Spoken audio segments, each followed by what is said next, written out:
안녕하십니까? 저는 온라인 교육기관에서 소방설비 기사를 강의하고 있는 김성태입니다. 자, 여러분, 이렇게 여러분들하고 같이 만나 뵙게 돼서 반갑습니다.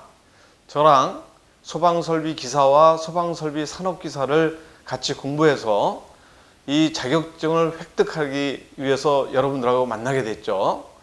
여러분들이 이 자격증을 획득을 하는데 제가 여러분들 길잡이가 돼서 그 소방설비 기사나 산업기사를 따는데 아무런 지장이 없도록 제가 여러분들을 이끌고 나가겠습니다. 공부를 하다 보면은 내가 이 공부를 하는 게 최선의 길이다. 이거는 과목을 결정하는 데 있어서 그렇죠. 또 이러한 방법으로 해서 공부하는 게 최선의 방법이다라는 그러한 신념이 없으면은 사람이 자꾸만 갈등을 하게 됩니다. 갈등을 하게 되면은 시간을 지연시키는 그런 효과밖에 없어요.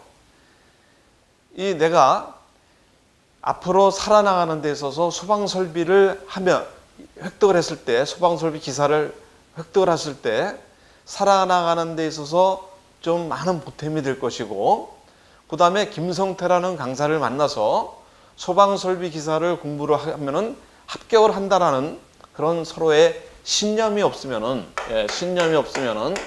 여러분들하고 저하고 만남이 그렇게 바람직한 만남은 아니다. 여러분들이 이 과목을 택했고, 그 다음에 여러분들이 저와 같이 공부를 하면은 믿으셔야 돼요. 저 사람하고 공부를 하면은 합격한다라는 걸 믿으시고 잘 따라와 주시길 바랍니다. 책임지고 제가 합격의 길로 안내를 하겠습니다. 아셨죠? 자, 그러면은 여러분들이 지금 잠깐 말씀을 드렸지만은 이러한 신념이 여러분들이 이러한 종목을 갖다가 자격증 종목을 갖다가 결정하는 데 있어서 많은 망설임이 있었을 겁니다. 자, 자격증을 이 소방설비에 관련된 그러한 직종을 계속 다니고 있으면서 자격증을 따려고 하는 사람들은 뚜렷한 목표가 있고 내가 이걸 땄을 경우에 나한테 크나큰 이득이 더 돌아온다는 걸 알기 때문에 종목 선택하는 데는 문제가 없었을 겁니다. 그러나 내가 무엇을 할 것인가라고 해서는 어떠한 이 종목을 결정할 때 이 소방설비 기사나 산업기사는 여러분들한테 많은 이득을 줄 것입니다. 지금 대학교나 대학원에 방재에 관한 그런 과가 많이 생기고 있어요. 그런 과들이 왜 생기냐면은 그냥 대학교에서 그 분야를 키우기 위해서 신설을 하는 게 아니에요. 국가에서 그러한 앞으로 많은 재난이 생기고, 그 다음에 산업이 발달을 하고 건물을 지으면서 복합적인 건물이 들어설 때 그런 건물들은 전부 다 위험이 계속 많은 그런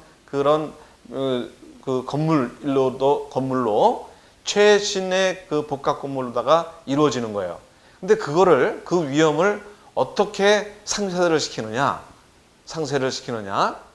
이러한 소방설비나 기타의 그 안전한 그러한 그 설비를 거기에 적용을 하면서 또 그만한 인력을 갖다 투입을 시키면서 그 위험을 갖다가 상쇄를 시키고 있는 것이죠.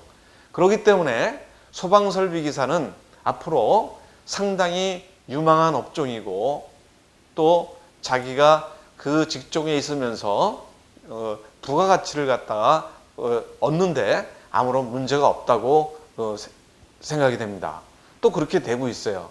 여러분들이 저보다 더 잘하시고 계실지도 몰라요. 자, 그래서 이러한 종목을 선택을 했고, 그 다음에는 공부를 하는 데 있어서 누구랑 공부를 하는 게 낫냐라고 했을 때 저랑 또 공부를 할 수 있게 그러한 기회가 왔습니다. 우리가 이러한 이러한 종목을 설득을 했고 저랑 공부를 하면은 아주 합격을 하는데 아무런 지장이 없다는 그런 신념을 갖고 우리 한번 공부를 해보자고요. 자, 소방설비 기사는 4과목으로 이루어져 있습니다. 지금 이렇게 출제 기준이 큐넷에 보면은 출제 기준이 나와 있어요. 소방설비기사와 기계 분야의 소방설비기사와 산업기사에 대해서 2015년 1월 1일부터 2019년 12월 31일까지는 이러한 내용으로다가 시험을 갖다가 출제를 하겠다라는 기준이 나와 있습니다. 그래서 여기서 보시면은 직무 내용이 소방설비의 설계, 공사, 감리 및 점검업체 등에서 소방설비 설계 도서류를 작성하거나 소방설비 도서류를 바탕으로 공사 및 감리 업무를 수행하고 완공된 소방설비의 점검 및 유지 관리 업무와 소방계획 수립을 통해 소와 화재 통보 및 피난 등의 훈련을 실시하는 소방안전관리자로서의 소방안전 관련 주요 사항을 수행하는 직무에 대해서 우리가 그 직무 내용을 갖다가 부여를 했고, 그 다음에 그 필기 과목명에 있어서는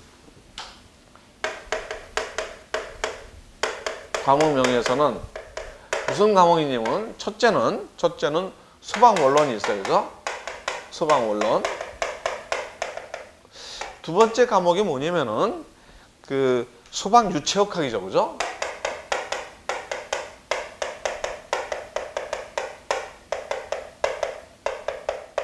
그 다음에 세 번째 과목이 뭐냐면은 소방관계법규.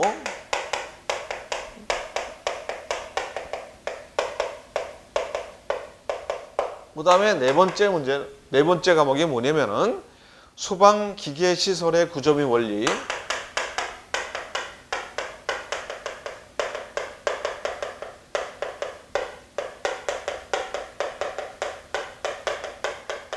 이런 4과목을 우리가 시험을 보게 됩니다.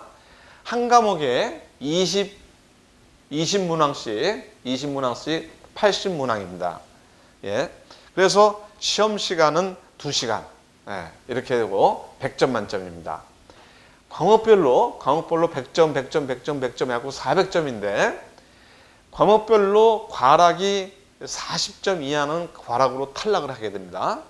40점 이하가 없이 이 4과목의 평균 점수가 60점 이상이면 되죠. 그죠? 그래서 우리가 이 필기 시험에 있어서의 그 소방설비 기사나 소방설비 산업기사에 합격을 하려면은 60점 이상이 넘어야 되는데 우리가 이거를 잘 계획을 잡아주셔야 돼요. 내가 이 과목에서는 몇 점 이상을 맞춰줘야 되겠다라는 거를 여러분들이 작전을 잘 짜셔야 됩니다. 60점 이상만 맞으면은 여러분들이 합격이고 여기서 다시 실기시험, 2차 시험을 보게 되는데 이것 또한 60점 이상입니다. 근데 이게 60점 이상이 만점인데 60점 이상이면 합격인데 이거를 나는 만점을 맞아야 되겠다. 2차 시험 준비를 위해서도 만점을 맞아야 되겠다.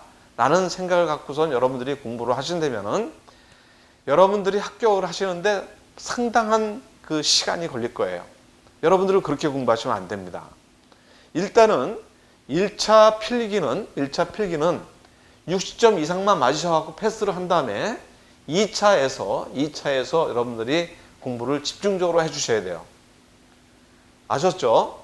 그래서 소방원론이나 소방 유체역학이나 소방관계법규나 소방기계시설의 구조 및 원리에서 여러분들이 자신 있다고 생각하는 공부해보니까는 시험 문제를 풀어보니까 그 점수도 잘 나오고 그 공부를 하는 데 있어서 나한테 좀 맞는다라고 하는 그런 과목에 있어서는 점수를 많이 맞으실 준비를 하시고 좀 힘들다 하는 특히나 소방 유체역학을 갖다가 힘들어 하시는데 이런 부분에 있어서는 50점 이상만 맞으셔갖고 관악을 완전하게 면할 수 있고 나머지 부분에서 우리가 60점 이상, 평균 60점 이상을 맞을 수 있는 전략을 짜셔야 돼요.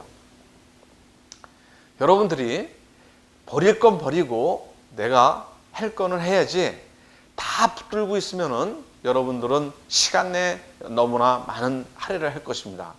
소방설비기사 1차만 이 필기시험만 보고 여러분들이 맞을 것도 아니고 이거를 붙으신 다음에 2차 실기까지 합격을 하고 또 다른 나의 계획으로 넘어가야 되지 않겠습니까? 그죠? 그렇기 때문에 여러분들은 이렇게 공부를 하셔야 됩니다. 자, 그 다음에는 그럼 공부 방법은 어떻게 하면 좋겠냐? 네, 공부 방법은. 자, 공부 방법은 어느 과목을 공부를 하나 이런 방법으로 여러분들은 공부를 하셔야 돼요. 어떤 소방설비 기사를 공부하기 위해서 저랑 만나셨는데 여러분들이 제가 이렇게 공부하는 방법에 대해서 여러분들한테 말씀드리면은 그 방법에 의해서 여러분들이 만약에 합격을 하시면은 어떤 과목이든 내가 하고 싶은 그러한 과목이 있을 때에 아, 이렇게 하면은 내가 어떤 시험을 갖다 공부를 하는 데 있어서 내가 할 수 있구나라는 자신감이 여러분들이 생길 거예요. 어떤 과목에서나. 자, 어떻게 하셔야 되냐면은 제가 소방원론과 소방유치역학과 소방관계법규와 소방기계시설의 구조 및 원리에 대해서 이론 강의를 합니다. 네, 이론 강의.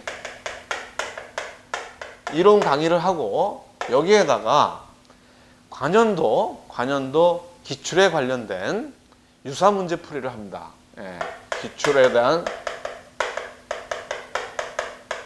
유사문제풀이를 합니다. 이거를 여러분들이 한 번을 여기서부터 처음 시작해갖고 이거를 한 번을 완료를 시켜야 됩니다. 한 번을. 기출 문제에 대한 유사 문제에 대한 거는 그럼 얼만큼 해야 되느냐? 한 5년 정도, 5년 이상을 거를 갖다 최근 거로 해서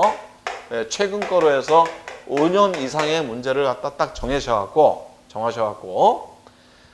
이론 강의와 기출 문제를 갖다가 이거를 갖다가 한 번을 쭉 해서 한 번을 완료를 하셔야 돼요. 여러분이 만약에 저희와 같이 하고 있는 이러한 교재가 있다면은 이 교재에다가 스티커를 갖다 준비하셔갖고 내가 오늘 공부를 한 20장을 공부를 했다. 아주 정독을 하면서 20장을 갖다가 강의 듣고선 했다. 그럼 거기다 스티커를 그 다음에 할 부분에 딱 이 책에다가 여기다가 그 스티커를 딱 붙여놓고 그 다음 날은 그 스티커 붙인 데서부터 공부를 하는 거예요. 그 앞에 거를 갖다 다시 내가 어저께 공부한 거 얼마나 알고 있지? 그래서 다시 앞으로 가시면은 여러분들은 진도를 나갈 수가 없습니다. 예. 그냥 나가세요. 그냥 진도. 앞에 게 생각이 안 나도 나가세요. 왜 제가 자꾸만 이런 말씀을 드리냐면은 어떤 과목이나 어떤 시험이나 과목이 4개가 있든 5개가 있든 이러한 과목들이 서로가 완전히 틀린 거는 없어요. 서로가 연관되어 있기 때문에 이 과목의 소방설비 기사를 따기 위해서는 이러한 과목을 너네들이 준비를 해야 된다라고 해서 과목을 넣은 겁니다. 그러면은 소방원론서부터 시작하고 쭉 해서 이론 강의가 완료가 됐고 이거에 의해서 기출문제를 5년 정도를 갖다 해서 만약에 5년 이상으로 하면 좋은데 내가 시간이 없다. 네? 시간이 없다 그러면 이거를 갖다 좀 줄일 수도 있는 거예요. 그죠? 줄여갖고 목표를 한 거를 갖다 한 번을 딱 해서 이 한 번을 완료한 사람은 이 소방설비 기사를 획득하지 않은 사람은 저는 보지 못했어요. 이거를 한 번을 못하기 때문에 자꾸만 포기를 하는 겁니다. 네? 실기도 마찬가지예요. 이거를 한 번 한 다음에 다시 여기 와서 이 두 번째를 갖다 가봐야 돼요. 두 번의 시험을 공부를 하셔야 돼요. 이게 만약에 한 번을 했으니까 나는 두 번째 여기 가면은 뭐 이걸 하면은 뭐 금방 뭐 다 알겠지. 근데 그거는 아니에요. 두 번째 여기 딱 와서 이거 공부를 딱 스타트를 갖다 시작을 이렇게 시작을 했는데 이 처음 보는 것 같기도 해. 그렇지만은 쭉 여기서 가다 보면은 이거구나. 그러면서 자꾸만 속도가 빨라져요. 이거를 한 번을 뛰는데 만약에 한 달이 걸렸다, 30일이 걸렸다 그러면은 요거를 뛰는 데는 한 20일 이내로다가 우리가 뛸 수가 있어요. 그 다음에 세 번째는 그야말로 우리가 10일 이내에 뛸 수가 있어요. 예를 들면 그래요.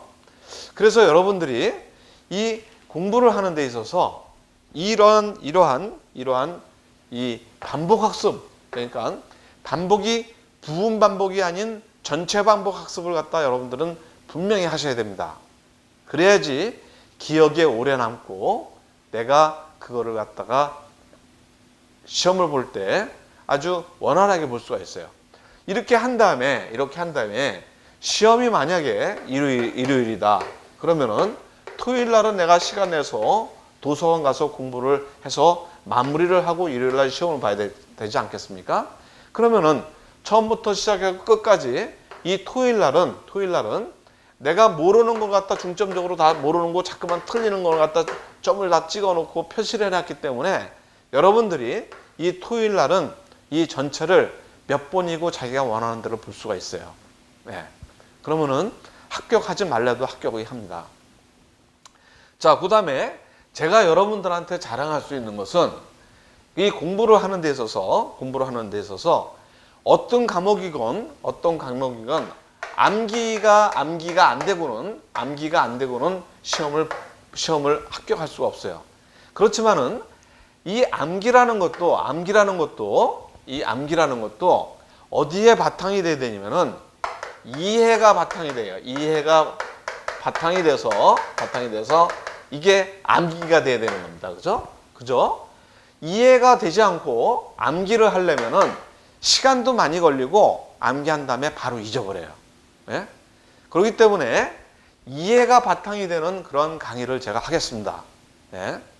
그래서 여러분들하고 이러한 이해가 돼서 암기를 그래도 할 수 있는 그러한 제가 바탕을 만들어서 여러분들의 합격의 길로 제가 책임지고 안내를 할 테니까 저를 믿으시고 쫓아와 주시기 바랍니다. 아셨죠?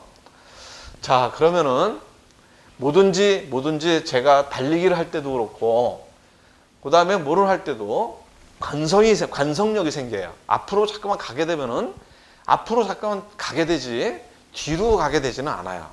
공부를 하다 보면은 한번 완료를 하고 그 다음에 두 번째 갈 때는 관성력이 붙어갖고 상당히 빨라집니다. 빨라지고 첫 번째 한 번만 처음부터 끝까지 완료를 하시면은 여러분들은 합격한 거예요. 왜? 공부를 안 할 수가 없습니다. 안 할 수가. 예. 아셨죠?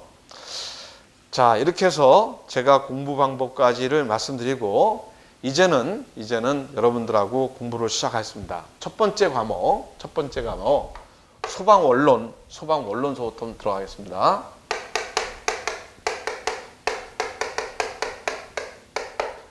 자, 소방원론 중에서 여기서 보시면은 이 출제 기준에 나온 거를 보면은 소방원론은 연소 이론이 있고 화재 현상이 있고 위험물이 있고 그 다음에 방화 안전이 있습니다.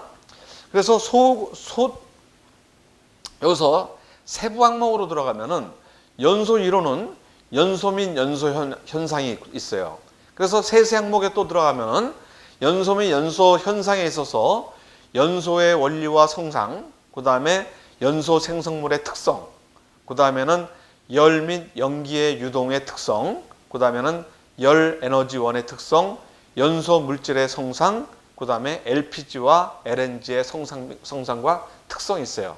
이렇게 해서 여러분들하고 공부를 해보도록 하겠습니다.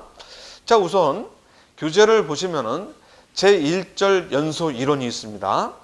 첫 번째는 연소 및 연소 현상이 있고 여기 똑같아요. 그래서 연소의 정의, 그 다음에 연소의 3요소, 그 다음에 연소의 색과 온도는 어떻게 변하는지, 그 다음에 액체 연소와 기체 연소, 고체 연소에 대해서 배울 거고요. 그 다음에는 뉴르탱크 화재에서 발생하는 현상이 어떤 것이 있는지, 보일 오버와 포스 오버, 그 다음에 슬로우 오버, 그 다음에 블레이브 현상, 그 다음에 롤 오버 현상이 뭔지를 보고, 그 다음에 백드래프트 현상은 무엇이냐, 그 다음에 플래시 오버 현상은 어떤 것이냐를 갖다가 여러분들하고 공부를 해보도록 하겠습니다. 그 다음에 연소에 이제 이상 현상이 있는데, 이거는 역화, 백파이어 현상, 그 다음에 선화, 리프팅 현상이죠. 그래서 백파이어 현상과 선화 현상은 반대예요. 그 다음에 블로우 오프 현상, 패닉 현상이 있어요. 그 다음에 이제 열 에너지원과 특성이 있어요. 이거는 뭐냐면은 소화수로 우리가 제일 많이 사용하는 게 뭐죠? 물이죠, 그죠? 그럼 물에 대한 물이 왜 소화수로다가 사용되는지를 우리가 알기 위해서 이러한 비열이나 물의 증발 잠열 이런 거를 갖다가 우리가 공부를 하고, 그 다음에 물질 평형도, 그 다음에 인화점과 발화점의 차이는 무엇인지 이렇게 해서 우리가 보고, 그 다음에 증기 밀도, 이제 지금 들으시면 생소하겠지만은 공부를 하다 보면은 이제 여러분들이 아실 거예요. 그 다음에는 이제 연소 생성물이 인체에 미치는 영향이 어떤 것이 있느냐. 그래서 이산화탄소는 어떤 영향을 우리 몸속에 주고, 또 일산화탄소의 영향은 어떤 것이고, 그 다음에 그 밖의 연소 생성물의 영향이 어떤 것이 있는지를 우리가 알아보겠습니다. 그 다음에 열 전달의 3요소, 전도, 그 다음에 대류, 복사라는 이러한 3요소를 우리가 볼 것이고, 그 다음에 굴뚝 효과라고 들어보셨죠, 그죠? 굴뚝 효과와 중성대에 대해서 우리가 공부를 할 것입니다. 그 다음에는 이제 LNG와 LPG의 성상과 특징에 대해서 우리가 공부를 하도록 하겠습니다. 이렇게 해갖고 연소 이론이 끝나게 되는 것이죠. 여러분들이 지금처럼 한 첫 번째 과목이 한 절이 들어간다 그러면은 일단은 제목을 한번 여러분들이 후를 트셔야 돼요. 제목을. 그래서 가면서 내가 어디에 지금 가고 있는지, 공부가 어디에 가고 있는지, 어디에 관련된 건지를 갖다 여러분들이 아셔야 돼요. 그러면서 공부가 돼야 됩니다. 그래야지 이해가 되는 거예요. 이해가. 아셨죠? 자, 첫 번째 연소 이론에 대해서 공부를 하겠습니다. 첫 번째, 연소 및 연소 현상에 대해서. 자, 우리가 어떤 공부를 하든 간에 이거에 대한 정의를 알아야 돼요. 정의. 정의가 최고 첫 번째 우리가 알으셔야 돼요. 연소가 무엇이냐. 연소에 대해서 배우는데 연소가 무엇인지를 갖다 우리가 알아야 돼요. 자, 첫 번째, 연소의 정의. 이거는 별표 하나예요. 별표 하나라는 것은 한 번 이상 나왔던 거고, 별표 두 개는 2번 이상 나왔던 거, 그 다음에 별표 3개는 3번 이상 나왔던 거, 무수히 많이 나오는 것은 빨간색으로다가 별표 3개를 하라고 제가 말씀드릴 겁니다. 자, 연소의 정의입니다. 연소의 정의. 연소의 정의는 뭐냐면은, 연소라는 것은 가연물이 공기 중에서 산소와 반응을 해요. 가연물이라는 뭐예요? 불에 타는 물질을 얘기하는 겁니다. 그죠? 가연물이 공기 중에서 산소와 반응하여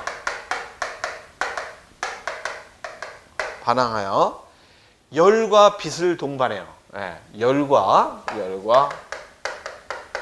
빛을 동반해서 열과 빛을 동반하는 급격한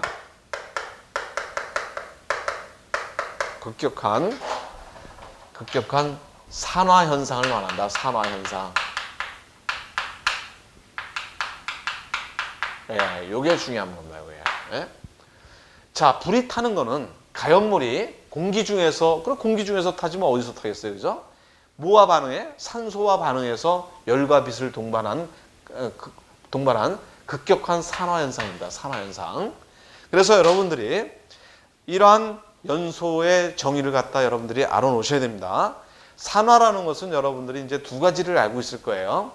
뭐 산화라는 것은 뭐 철이 녹슬을 때도 산화 현상이라고 그러는데 이거는 연소에 대해서 얘기하는 겁니다. 그 다음에 연소의 3요소가 있어요. 연소의 3요소. 연소의 3요소. 자, 이거는 별이 3개예요. 빨간 거로 3개예요. 빨간 거로 3개. 그럼 얼마큼 나온 거예요? 무수히 많이 나오는 거죠. 그죠? 자, 연소의 3요소라는 것은 불이 붙으려면은 어떠한 요소가 같이 어우러져야 되느냐. 그래서 연소의 3요소 또는 4요소를 우리가 얘기를 합니다. 자, 첫 번째는 가연물이 있어야 돼요. 가연물. 자, 가연물이 뭐라 그랬습니까? 가연물이 불에 타는 물질을 얘기를 한다 그랬습니다. 그 다음에 두 번째는 뭐가 있어야 되죠? 뭐가? 산소와 반응해야 돼요. 산소 공급원이 있어요. 산소 공급원. 외우셔야 됩니다. 예? 외우셔야 되는데 지금 제가 이렇게 이해를 다 하게 해드렸으니까 외우는 데는 별 문제는 없을 거예요. 가연물이 공기 중에서 산소와 반응해요. 공기에 산소가 있는 거예요. 그죠? 공기에 산소가. 그죠? 공기에는 공기의 성분이 어떻게 됐습니까? 산소가 21%, 질소가 78%. 그죠? 그 다음에 아르곤이나 기타가 1% 정도 돼요. 그죠? 이렇게 됐어요. 공기 중에서 산소가 있으니까 산소 공급원은 공기만 있으면 산소 공급원이 된다는 얘기입니다. 그죠? 그 다음에 세 번째는 뭐가 있어야 돼요? 세 번째는 가연물과 산소 공급원가 뭐가 있어야 돼요? 불을 붙여야 되니까 점화원이 있어야 돼요. 점화원. 네? 불을 붙여야 되잖아요. 이 중에서 하나만 없어도 이 연소는 되질 않습니다. 그죠? 만약에 가연물이 없이 산소 공급원과 점화원이 있으면은 산소와 그 불꽃이 있으면은 화재가 일어납니까? 예? 연소가 됩니까? 안 되지 않습니까? 그죠? 또 마찬가지로 가연물과 점화원만 있다고 그런다면 이게 그 연소가 되겠습니까? 안 되지 않습니까? 점화원이 없다면은 어떻게 되겠어요? 안 붙잖아요. 그죠? 연소라는 것은 뭐냐면은 가연물이 공기 중에서 산소와 반응해서 열과 빛을 동반한 급격한 산화 현상이라고 말씀드렸어요. 이 세 개 중에서 하나만 없으면 안 돼요. 그렇지만은 이 하나 더 있는 거, 네 번째 하나 더 있는 이 사요소가 뭐냐면은 사요소는 순조로운 연쇄 반응,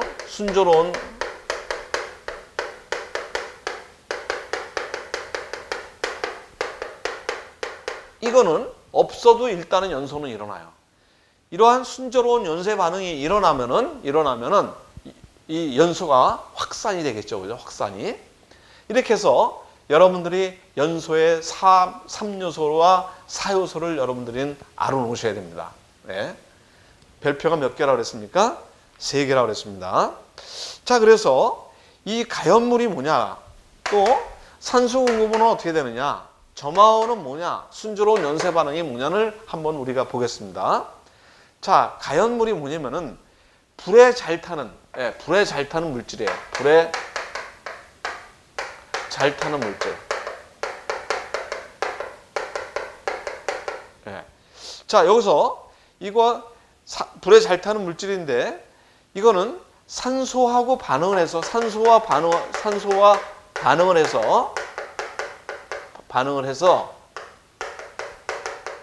발열 반응이 일어나요. 발열 반응이 뭐예요? 열을 발생하는 반응이 일어난다는 얘기죠. 자, 가연물질이 아닌 그러한 물질인 어떤 것이 있느냐? CO2, 이산화탄소가 있어요. 이산화탄소. 이거는 산소하고 반응을 해서 불에 타질 않아요. 예? 그 다음에 또 질소가 있습니다. 질소. 이거는 흡열 반응합니다. 흡열 반응. 이것도 별표 3개가 됩니다. 별표 3개. 질소가 가염물질이 아니라는 거, 가염물질이 아닌 이유가 무엇이냐? 흡열 반응을 하기 때문에 그렇습니다. 아셨죠? 자, 아까도 말씀드렸지만은 우리가 공기에서 살고 있습니다. 그래서 인간이라는 것은 이 공기가 없으면 살 수가 없어요. 그죠? 공기가 없으면 어떻게 살 수 있습니까? 못 살지 않습니까? 물고기는 물이 없으면 못 살지만은 우리는 공기 없으면 바로 죽어요. 물 없어도 죽지만은 공기 없으면 바로 죽어요. 그죠? 근데 이 공기에는 아까도 말씀드렸지만은 뭐가 되냐면 산소가 21%고 질소가 78%고 기타 아르곤이나 뭐 이런 CO2나 뭐 이런 것들이 있는데 그런 것들이 1%예요. 자, 우리가 공기를 마시면서 살고 있는데 이 질소라는 게 78%나 되는 질소라는 게 우리 몸속에 들어와서 아무 짓도 안 하고 그냥 나와요. 그죠? 저게 만약에 우리한테 해를 끼친다면은 상당히 그 문제가 되겠죠. 그죠? 아무 짓도 안 하고 나와요. 이 질소라는 것은 흡열 반응을 하기 때문에 가염물질이 아니라는 거 여러분들이 알아두시면서 이 질소라는 게 아무런 역할도 하지 않지만은 이게 하지 않는 가염물질이 아니구나라는 거를 알아놓으시면서 요거에 대해서도 한번 생각을 해볼 필요가 있어요. 이거는 계속 제가 몇 번씩 반복해서 설명을 드릴 거예요. 이해를 시키기 위해서. 그 다음에는 또 뭐가 있냐면은 이산화탄소와 질소가 있고 그 다음에는 뭐가 있냐면은 불활성 기체가 있어요. 불활성 기체. 불활성이 뭐예요? 활동하지 않는 기체예요. 그죠? 헬륨이나 네온이나 아르곤, 크립톤, 크세논, 그죠? 라돈 등이 여기에 해당이 됩니다. 그래서 활성이 없는 기체로서 산소와 반응하지 않는다. 예? 이산화탄소, 그 다음에 질소, 불활성 기체는 가염물질이 아니다. 가염물질이 아니다. 이렇게 해서 여러분들이 요 3개를 여러분들이 알아놓으시기 바랍니다. 자, 그 다음에 산소 공급원에 대해서 말씀드리겠습니다. 마찬가지로 연소를 하기 위해서 이제 공기 중에 산소가 필요한데 공기 중에는 몇 퍼센트? 21%가 들어와 있다고 했어요.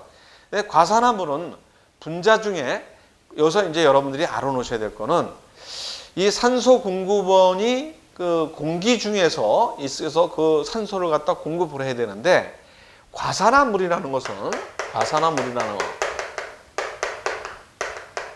이 분자 중에 산소가 포함이 되어 있어요. 산소를 함유하고 있어. 그래서 가열이나 충격이나 마찰 등에 있어서 쉽게 산소를 방출하기 때문에 산소 공급원이 될 수가 있다는 얘기예요. 과산화물이라는 게. 요거를 또 하나를 알아놓으시기 바랍니다. 자, 점화원이 있어요. 이 점화원도 중요해요. 점화원도 중요해요. 이 점화원 하나만 가지면은 한 별표 2개 정도는 돼요. 이 점화원이라는 것은 뭐냐면은 여기서 설명하듯이 첫 번째 점화원의 첫 번째가 뭐가 있냐면은 기계적인 점화원이 있고 그 다음에는 정기적 그 다음에 화학적이죠. 그죠? 점화원이 있습니다. 이러한 점화원 3개가 우리가 나눌 수 있는데 이 기계적인 점화원과 정기적인 점화원과 화학적인 점화원이 뭔지를 여러분들이 아셔야 돼요. 그래서 기계적인 것은 점화원은 마찰을 한다든가 그죠? 마찰을 해서 우리가 90도를 할 때 마찰이 되면 불이 나지 않습니까? 마찰을 한다든가 압축 단열을 했을 때 압축 단열을 한 기계적인 점화원을 우리는 이 마찰이나 압축 단열의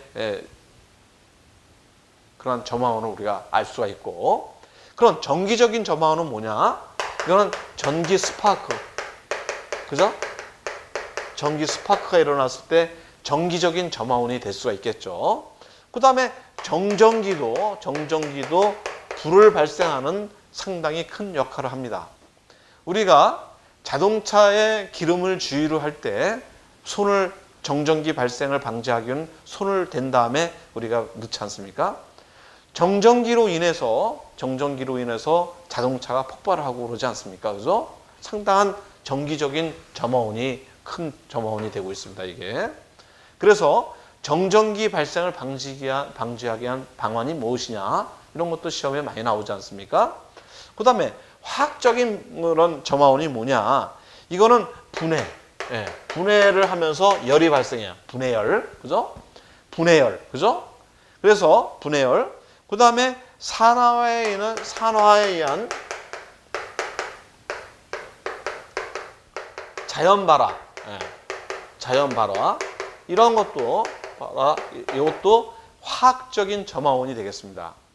자, 이거는 어떻게 여러분들한테 물어보냐면은 이런 거예요. 다음 중에서 화학적인 열이 아닌 것은, 아니면 화학적인 점화원이 아닌 것은, 화학열이 아닌 것은 이렇게 납니다. 그러면은 마찰, 그 다음에 정전기, 압축단열, 그 다음에 분해열 이렇게 딱 내죠. 그죠? 그럼 여러분들이 뭐를 고르셔야 돼요? 예? 분해열을 고르셔야 돼요. 그죠? 예. 화학적인 그 점화원을 화학열이 뭐냐 하는 거. 예, 분해를 고르셔야 됩니다. 다음 중 기계적인 그러한 그 점화원이 아닌 것은, 예? 그러면은 점화원인 것은, 그러면 이 중에서 마찰이나 압축단열이 나오면 그거를 여러분들은 쓰셔야 될 겁니다. 그죠? 예, 이렇게 해서 여러분들이 하시면 될 거고. 자, 그 다음에 말씀드렸듯이 이 정전기가 상당한 그러한 점화원이 되고 있는데, 그러면은 정전기의 방지 대책이 뭐냐? 예, 우리가 한번 또 보죠. 자, 정전기의 방지 대책에 대해서 보겠습니다. 네, 이거는 뭐예요? 별표 2개 이상은 돼요. 예, 별표 2개 이상. 자, 우선은 정전기를 방지하기 위해서는 접지를 합니다. 접지. 그죠? 접지. 예, 접지를 한다. 자, 두 번째는 습도를 높여요. 예, 습도를. 그래서 상대 습도 70% 이상으로다가 우리가 그 만든다. 네? 환경을 상대 습도 70% 이상을 만든다. 그죠? 그다음에는 공기를 이온화해요. 공기를 이온화를 해서 정전기의 방지를 대책에서 들어가죠. 자, 그다음에는 뭐가 있냐면은 우리가 여기서 유속을 1m/s 이하로 한다. 그죠? 유속을 1m/s 이하로 유지한다. 자, 이건 무슨 얘기냐면은 우리가 연속 방정식이라고 있지 않습니까? 그죠? 연속 방정식. Q는 뭐예요? 유량은 단면적과 속도의 곱이다. 그죠? 그래서 이 유량이라는 것은 얼만큼의 그 유량이 흐르냐는 단면적과 속도의 곱이다. 그러면 단면적이 커지면은 똑같은 유량일 때, 유량이 만약에 같은 것이다 했을 때 단면적이 커지면은 속도는 줄죠. 그죠? 그 다음에 단면적이 조그매지면은 속도는 커져요. 그렇기 때문에 유속을 낮추기 위해서는 어떠한 관에 흐르는 유체의 속도를 갖다가 낮추려면 광경을 크게 해야 돼요. 자, 무슨 얘기냐면은 유속을 갖다 1m 이상으로 하면은 어떻게 되느냐? 기름 탱크가 있습니다. 기름 탱크가 있어요. 여기 기름 탱크가 있어갖고 이 기름을 펌프로 해서 아주 먼 거리에 이송을 시킵니다.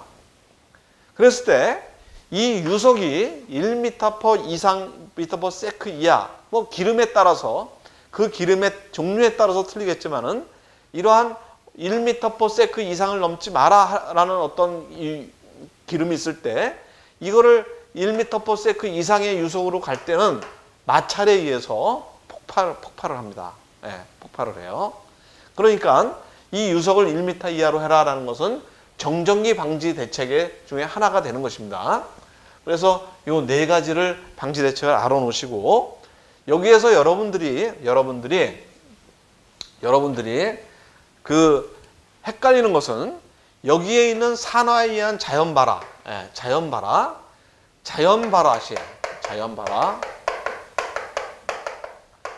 자연발화를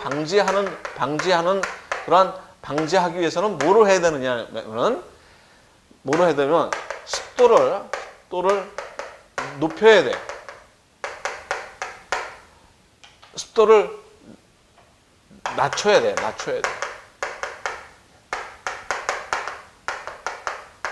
방지하려면. 이거는 왜 그러냐? 여러분들이 계속 헷갈리시기 때문에 요거를 갖다 여러분들이 하나로다가 알아놓으신다면은 요거는 별표 5개도 모자라요. 시험이 엄청나게 많이 나오는 거예요. 왜? 여러분들은 헷갈리기 때문에. 정전기 방지를 하려면 상대 습도를 높여야 된다. 그런데 자연발화를 방지하기 위해서는 어떻게 해야 되냐? 습도를 낮춰야 된대. 물기를 없애야 된다 이거예요. 왜? 촉매작용이 일어나기 때문에 그래요. 촉매작용. 자, 정촉매작용이라는 것은 뭐냐면은 자기 자신은 변하지 않으면서 이 불을 자연발화를 시키는 그런 촉매 역할을 해요. 그런 다음에 자기는 제자리로 다시 돌아와. 그렇기 때문에 자연발화가 되는 것은 습도를 방지를 하려면은 습도를 낮춰야 돼. 정전기랑 요거랑 틀리다는 거 여러분들은 분명히 알아놓으시고 넘어가십시오. 나 좀 더 있다가 자연발화에 대해서 하지만은 이거랑 연관해서 여러분들이 알아놓으셔야 됩니다. 자, 그 다음에는 연소의 색과 온도입니다. 연소의 색과 온도.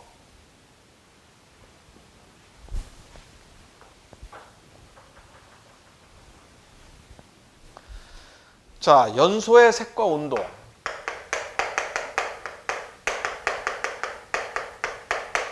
온도에 대해서 여러분들이 공부를 하시는데 이거는 별표 이것도 5개. 별표 5개. 자, 어떠한 연소가 됐을 때 연소가 된다. 그러면은 최초의 색깔이 어떻게 되냐면은 적색. 이거는 붉은색에서 시작이 돼요. 붉은색에서 시작이 돼요. 그런 다음에 기본적인 이해력을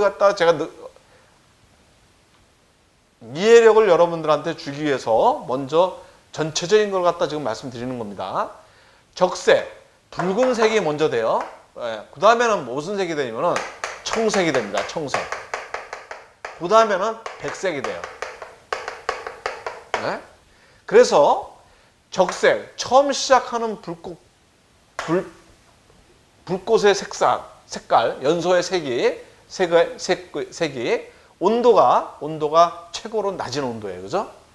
이 백색이 온도가 최고로 높습니다. 아셨죠? 그래서 요거를 갖다 우리가 하게 되면은 담암, 적휘, 황백휘. 이렇게 여러분들이 외우시면 돼요. 담암,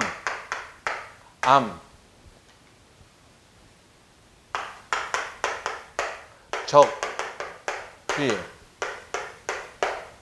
담암, 적휘, 백휘. 이렇게 여러분들이 외우시면 돼요. 이 순서가 이렇게 됩니다.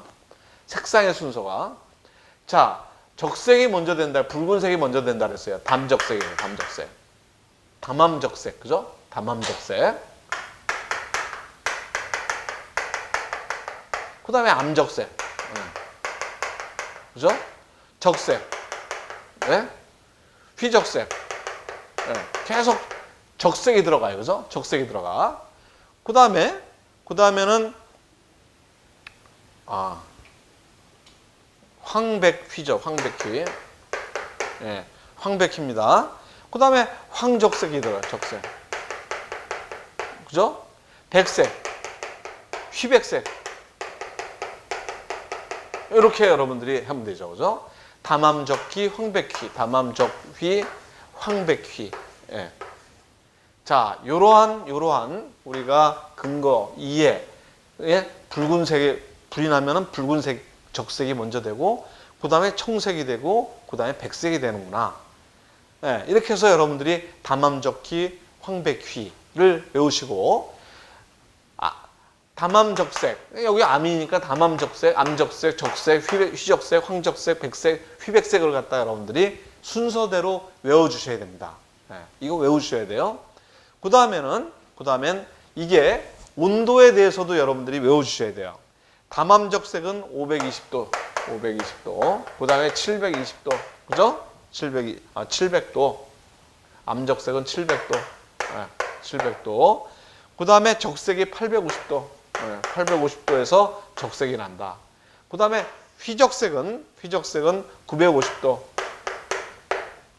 그 다음에 황적색은 1100도.